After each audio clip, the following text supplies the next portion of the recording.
Teri Fabi spent 30 years in the Brooklyn District Attorney's Office. Her focus was on incarcerated women and the impact on their children. She was Deputy Chief of the Domestic Violence Bureau and Chief of the Crime Prevention Division. Also very active in the Women's Community Justice Project. She moved here 3 years ago and has already become very active in town with her appointment to Westport's Civilian Review Panel. So welcome, Teri, to 06880, the podcast. Thank you so much. Good to have you here. You may be the 06880 guest with the least amount of time in Westport. Oh.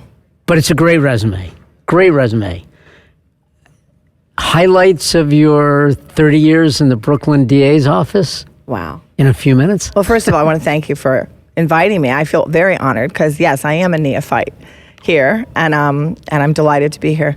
I had a great job. I loved every minute of it. I actually started out with Ed Rendell. I don't know, a lot of people don't remember who Mayor he was. of Philadelphia. In Philadelphia. DA of Philadelphia when I knew him. District Attorney of Philadelphia.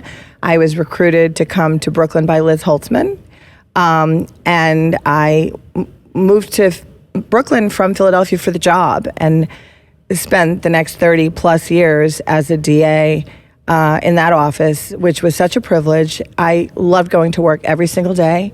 I was fortunate enough that it's such a large office and there's so many different opportunities that I did try a lot of cases. And then when my children were born, it was so all-consuming to be on trial. I moved into a more administrative role. I went to the Grand Jury Bureau, ultimately became chief of that bureau. More of a 9 to 5:30 type of job. You indict the cases, you go home, and you start fresh with new cases the next day, so nothing is really carried over. Went on to be a chief of a trial bureau. And then the big pivot was in 1999. I mean, it's embarrassing. There was actually an article in the New York Times about it, and I was mortified because it was a Lifetime movie. I watched a Lifetime movie on television, which was based on a true story of a woman who was living with a drug dealer. She truly did not know that he was dealing drugs. They executed a warrant at his home. She was living with him. They found A1 felony weight drugs there, which basically means a minimum of, what was it then? It was like 15 to life. They offered her a plea.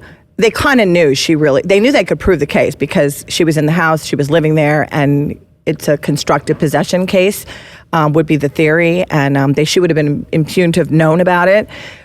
And they offered her a plea of a B felony and 1 to 3 years, and she turned it down. And she went to Bedford. This was a true story, and it was based on a true story. And she had 2 children at the time, and my kids were kind of around the same age at the time I watched that movie, and it basically tracked what happened to the kids when their mother went to jail. And I just remember watching that movie and sobbing and sobbing and sobbing. It just broke my heart.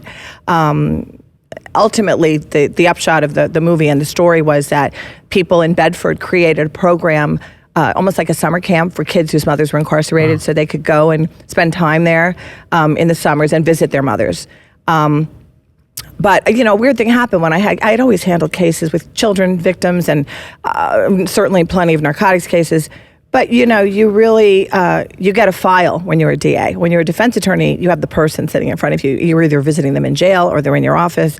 When you're a DA, you just have paper, and it doesn't really hit home in the way that it hits home when you really track the people and you see the people and you see their lives. And anyway, I went into work the next day after that movie. I did a little research. We had a very, very progressive DA at the time, Joe Hines. I called my best friend, who was a former nun who worked in the office, who was in charge of all the alternative programs. I said, Mary, I think we should create a program for women who would be looking to go upstate, but who are mothers, and let's start seeing if we could put them in a program and have a residential facility and keep them here with their kids.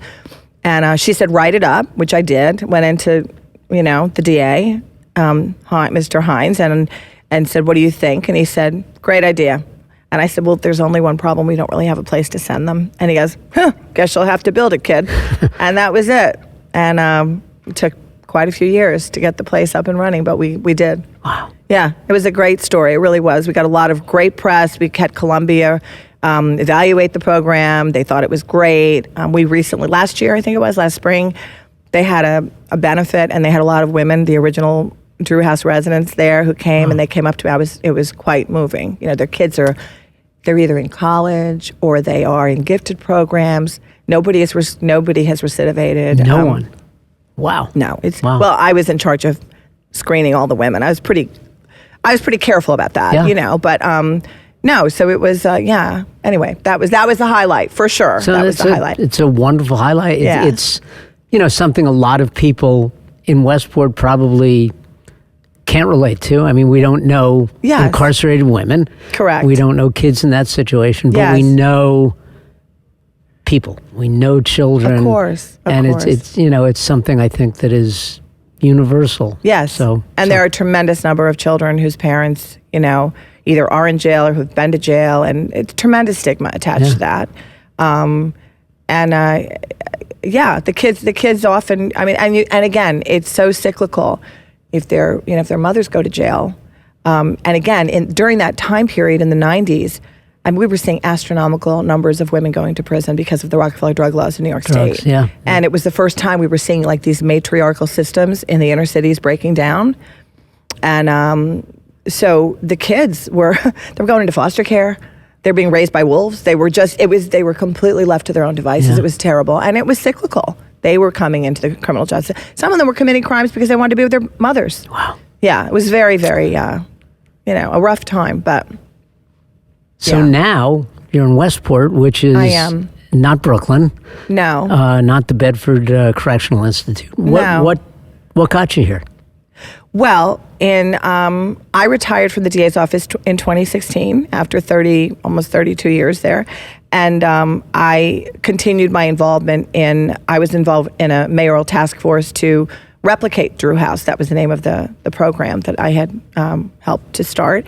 And what happened was they started to move away from alternatives and more in alternatives to incarceration and more into alternatives to detention. So, for example, if you were arrested in Brooklyn and you were awaiting trial, you would be sitting on Rikers Island, which is the big city jail in New York City.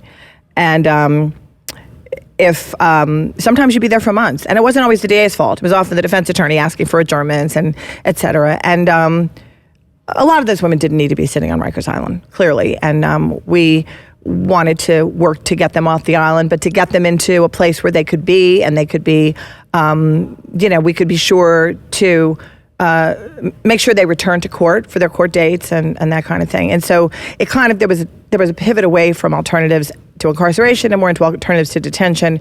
I remained involved with that. My husband was a judge in Brooklyn, and he retired. The plan was, we had just been to Italy and seen my relatives. I have a lot of relatives in Rome. And he retired, and then the plan was he was going to be leaving the bench in the end of that year, 2019.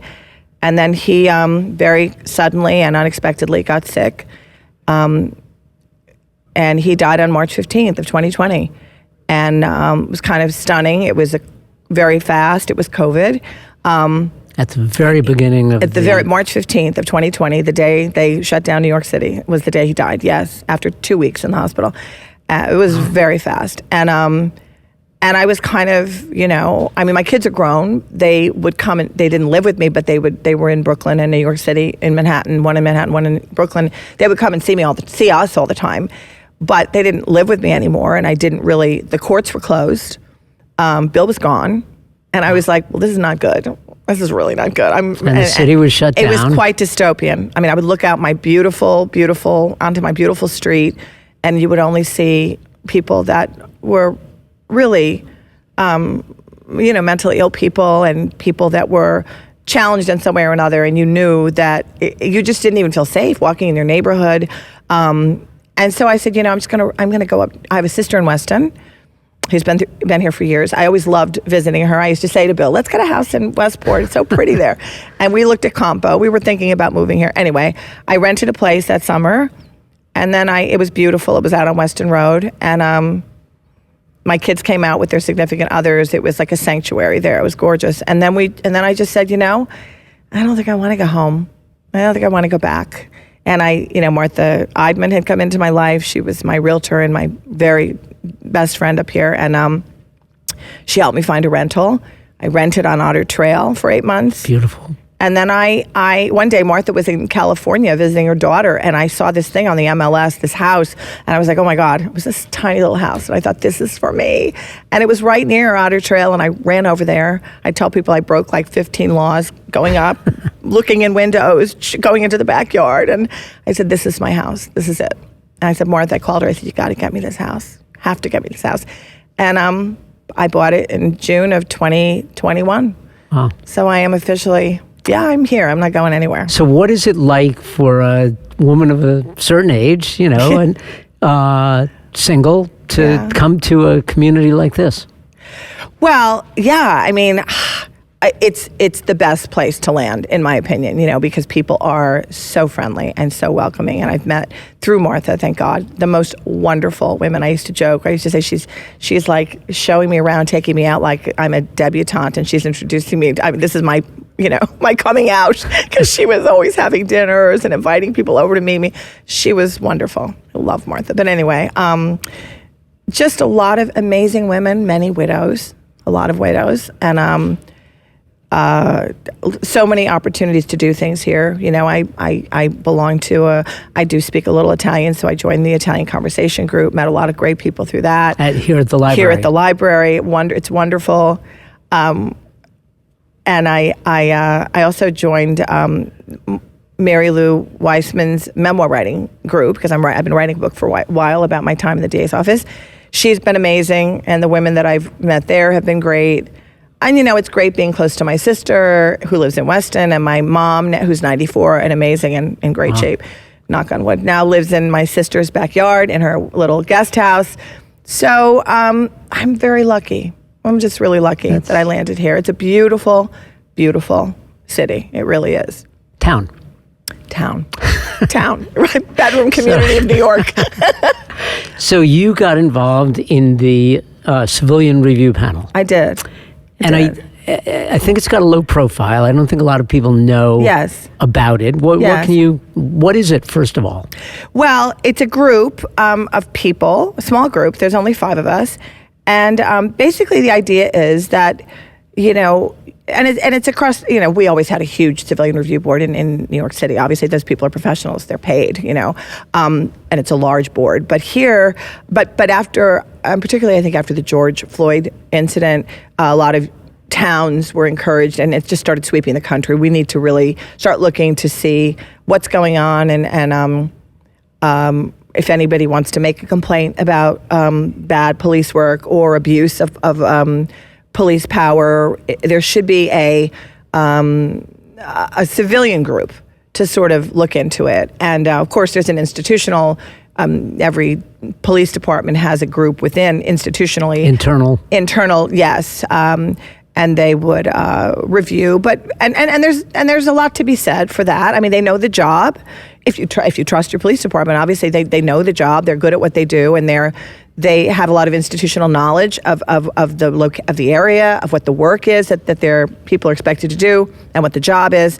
But that said, it's not a bad idea to also have a look by civilians, and to have people. Sort of not really like, I don't want to say looking over the shoulder of the police, because that sounds a little condescending, but just giving it a second look. Mm-hmm. So the police do their investigation, and then we sit and we hear how they investigated whatever the complaint was. And I will say the police department here is exemplary. They are the most professional group under Chief Koskinas is amazing. I had a number of conversations with him one-on-one. He is terrific. You were so lucky to have him. And the people that work under him are terrific. I will say that, one of the reasons I did want to get involved, Dan, is I've worked with police officers for my entire adult career. I've indicted police officers. I've certainly worked with bad police officers. But I will say overwhelmingly, I have found them to be extremely professional, doing a very, very hard job. And I think that we need to walk a line between understanding that, like in any profession, there are some bad apples. There may be some bad behaviors, sometimes correctable, sometimes not. What would be bad behavior in a police department like Westport's? What would be bad behavior? Certainly, I think there is a concern, as there is anywhere, that people be targeted. I don't use the word profile because profile is a legitimate word in the criminal justice realm, and I'll tell you a story about that in a minute. But you don't want people being targeted because they don't look like they belong here, or like everybody here drives a newer, a little more expensive car, and somebody drives by driving an older car that, and you just look at it and you go, that person doesn't live here. Let me see what that's about. I mean, that would be wildly inappropriate. And at the same time, I told somebody the other day, I was really annoyed because after I got back from my trip, I was in Africa for a few weeks. I came home and I went to buy some soap in the CVS and everything was locked. I mean, the hand soap was locked. And I was like, you gotta be kidding. This is crazy. And of course, I knew immediately that it had to be because of retail theft, And I remembered back several months ago, I was sitting outside of CVS and I saw a bunch of kids, like boys, teenage boys. That's all I could tell you about them. The gestalt was it was a bunch of teenage boys. I couldn't tell you what they looked like. I just said, something's up here. When you do the work that I've done so many years, and as certainly a police officer's back would have gone up. Two were going in, two were coming out. They were looking up and down. It was obvious something was going on. Now, if it was a bunch of old ladies doing that, I would have thought they were on a field trip from the Westport, old people's home, right? I would have thought something's up here. What's going on? That's a type of profiling, right? I mean, if I was a police officer, I might have gone up and just said, what are you boys up to? What are you guys doing? Now, some people might object to that. I think it's perfectly legitimate. And it's based on experience. It's based 100%. On intuition. Yes, and that's in my day that was called good policing. So there is a line, right, Dan? And certainly to go up and ask someone, "What's going on? What are you kids up to? What are you guys doing here?" Trust me, they will skedaddle fast. Right. They will. And there is a way of asking 100%. And a way of 100% demanding. That's right. That's right. I remember years ago, my son went to the new Yankee. My son's a huge Yankee fan, of course. He and his father went to Yankee games from very time he was really little, and they built a new stadium, and he went with his friends, and he came home, and he started complaining about that he and his friends were stopped by a police officer in Yankee Stadium. I said, well, why did they stop you? He just wanted to talk about it. This horrible police officer stopped him. He didn't want to tell me why. So typical. And he basically told me it was because his friend had thrown something on the floor, like a piece of paper, whatever. And the police officer came over and basically, saw who these kids were, a couple of private school kids, trashing this beautiful new facility. And he probably thought, who are these brats, And I get it. Like, I totally get it. And I said, well, he didn't put you in handcuffs, did he? No. He didn't put a gun to your head, did he? No. What did he do? They said, pick it up, And I said, I have no problem with that. Yeah. Absolutely. But, this is... that's kind of the go-to place, sure. I hate to say. Sure. Yeah. So you talked about, I think you used the word exemplary for our police force. Yes. First of all, did that surprise you? And second of all, what makes them so good? Well, I mean, I've had the privilege to work with Dave Farrell and Dave Wolf, who are very much involved in our Civilian Review Board, and they bend over backwards to entertain, I don't know, entertain is the wrong word, but to really seriously consider any complaint that they get. They don't diminish it. They don't make light of it. They are all in making sure not only that they do a really close and careful review, but that the person on the other end, let's say that it's an unfounded complaint. In other words, we really didn't see that the officer did anything wrong. We've really reviewed it. We've gone over it with the fine-tooth comb, and we really don't see that there's any punishment that's warranted or that he's so unfounded. And then there's that additional step that they want to be sure that the person who made the complaint understands. They're not given the short shrift. It's not like, it's unfounded, over and out, period. No, it's like you want to come in and talk about it. I mean, just really a very kind, careful, professional group of people. Mm-hmm. Yeah. Nice. How often do you meet, and how many complaints are there? How many have we had? Probably, between 6 and 12 probably. And we meet, probably once a month. We have a meeting this week, actually. We had a little bit of a hiatus over the summer. We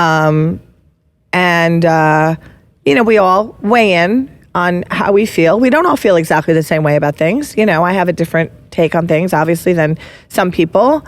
But we all, I think, respect each other and listen to each other. And it's all civilians. Well, yes. Somebody initially sort of suggested that I wasn't a civilian because I had worked in the DA's office, and I'm very much a civilian. I don't work for a police department or any agency of any kind now, but it's civilian. It's a civilian review board. There was some talk when I first came on board that they wanted to make it into this is a civilian review panel. They wanted to make it into a board and codify it, which I don't have a problem with that, but they talked about giving them subpoena power. And I was a little, having been the chief of the grand jury bureau for years, I know a lot about subpoenas. I'm saying to myself, do you really want to give us the power to subpoena our fellow residents? Yeah. And by the way, if they don't show up, are we putting them, what's the sanction? Wow. Are we putting them in jail? Are we fining them? I just thought that was a bad road to go down, and they've moved away from that. So, but it's going to be codified, and I think that's a good thing, So you've been here 3 years. Yeah. Do you consider this your town? I do. Yes, I absolutely do.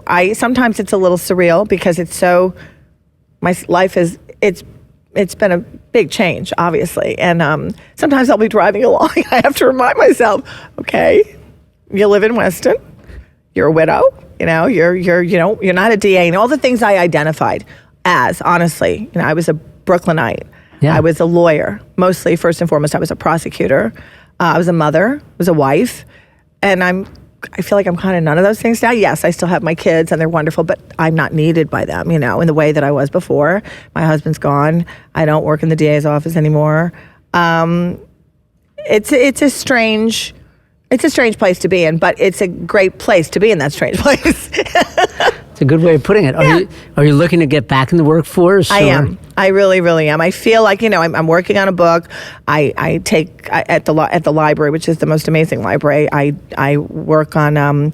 I'm working on my book with in a memoir writing group with Mary Lou Weissman, who's phenomenal, brilliant, funny woman. I adore her. And I go once a week and sit and we do conversational Italian with the group of Italians here in Westport. It's hilarious. There have been some little incidences where there's been fighting erupting, not physical, but I always laugh and I say, I wonder if they're fighting like this in the French group or the German group. But or is it just distinctly it sounds Italian? Better in Italian. It's just Italian. It's a wonderful. And they apparently have been meeting for like 7 or 8 years. They're phenomenal.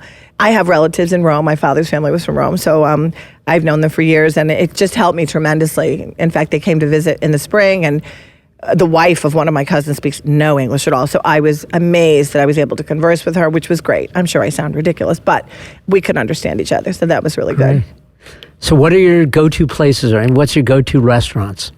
Well, I love the Sherwood Diner, obviously. I have a sister in Cheshire. She came down yesterday to see my mom, and so my sister Diana, who lives in Weston, and my sister Maria from Cheshire, we were going to take my mom to the Sherwood Diner. My mother loves the diner. She's 94.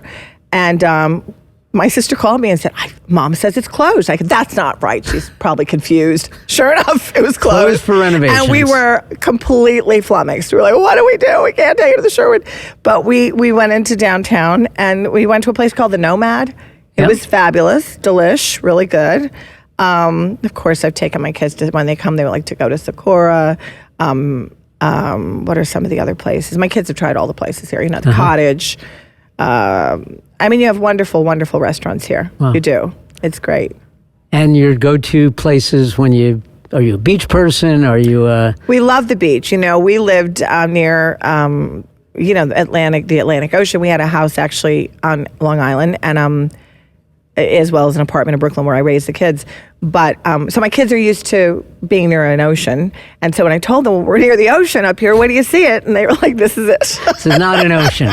This is Mom. We're not on the ocean. Mom, this is not an ocean. But it's beautiful. And we take walks down there when they come to visit. And it's, I was down there. I was down there yesterday morning with my sisters, my two sisters. We took a long walk, and it's just gorgeous. No, it's not the ocean. It's different, but it's beautiful. Yeah.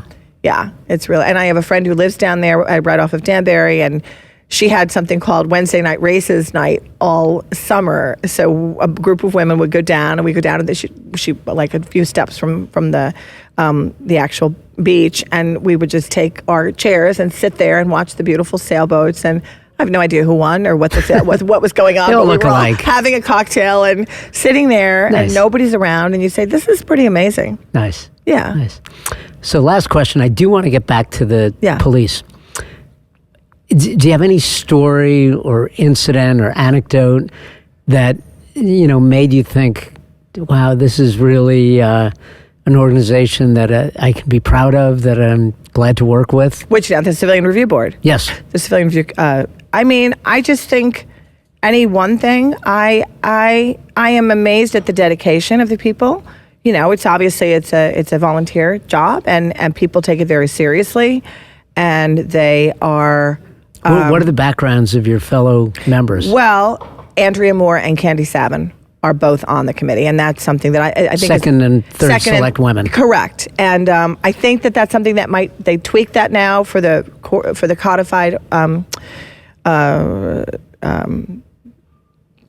ordinance that they're going to be passing, but. And then Harold Bailey, who I'm sure you know, who's very Team much Westport. Team Westport. He's the chair. Thank God for him, because he loves to do all the. I mean, I went out and bought the book Robert's Rules of Order because I have no idea about. You know what I'm saying about the whole the board stuff. And when we started Drew House many years ago, we took a class. My colleague Mary and I, who were involved in this project, and.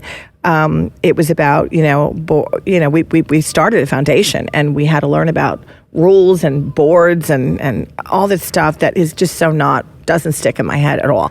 But Harold's great at that. And I think it's a cohesive group. Mike Gutman's on, I don't know if you know Mike. Mike is a lovely guy, and everybody brings something different to the table. But I mean, certainly I will say, and I'm going to be very candid about it, my bent is... pro-cop. I am very pro-cop. I feel that they are what stands between us and a breakdown of civilization. I don't know what we would do without them. So I like to walk a fine line between. I don't want to demoralize the department by infantilizing them or saying we have to watch everything you do. I don't believe in that. But at the same time, I take the job very seriously, and if there is a legitimate complaint, it needs to be looked at, and people need to have faith in their police department. I think they do here. Great. Teri Fabi, I've learned a lot about the Brooklyn DA's office, the Westport Police, the Civilian Review panel. Yeah. Thank you for coming, and enjoy the rest of this beautiful day here in your new hometown of Westport. Thank you so much, Dan. It was a pleasure. You bet.